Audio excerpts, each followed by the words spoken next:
My wife kept going to church, Shelly. She kept going to church, and every morning, every Sunday morning, she'd invite me to go. And every once in a while I would go, but I resisted most of it. So, you can't fight that feeling of something missing, and I didn't know what it was. She knew what it was, and she kept praying for me. So it ended up being Easter of this year, 2019, that we were here at service, and Pastor Jim was asking if there's anybody who wants to be saved, anybody who wants to accept Jesus into their heart as their Lord and Savior, to come to the main auditorium and come up on the stage. And my wife and I didn't talk about this beforehand. I just stood up and walked out. I knew that there was another way now.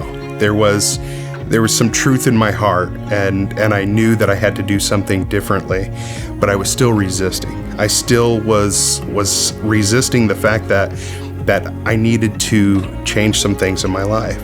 When we went to the Fight Club, the midnight meeting, the first the meeting there, it was me and my sons and their good friend Eric Bozo, and we were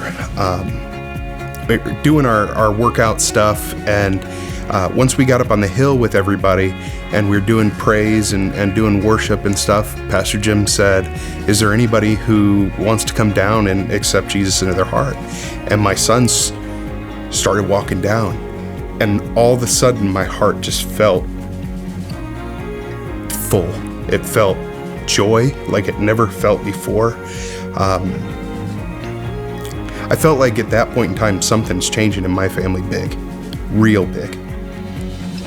When we sat down and started hearing Pastor Jim talk to us and whatnot, I don't know, I just when he asked if anybody would like to be saved, I just felt like I just had to go up. I really didn't think once about it. I just went.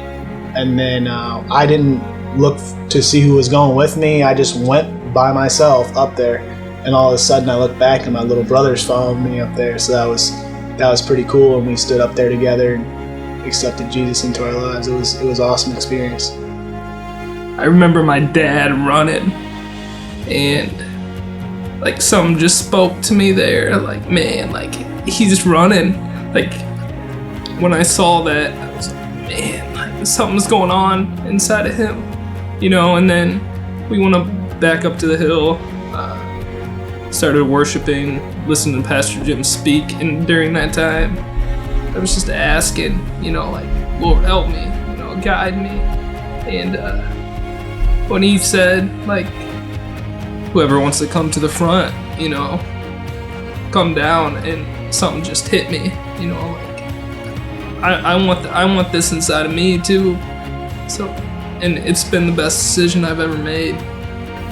So I thought prior to all of this that legacy was about leaving something of monetary value to my children and my grandchildren. And what I realized is that that's not what the legacy really is. The legacy is that it's breaking the chains of what I went through as a child. Being the leader of my family is not an option, it's an honor.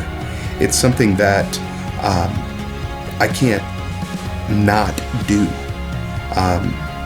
The legacy is that if I change myself and through me they see Jesus working in my life and that works for them and they start changing their lives, the most important things to me in this world are my grandchildren. And that means they're going to be okay too.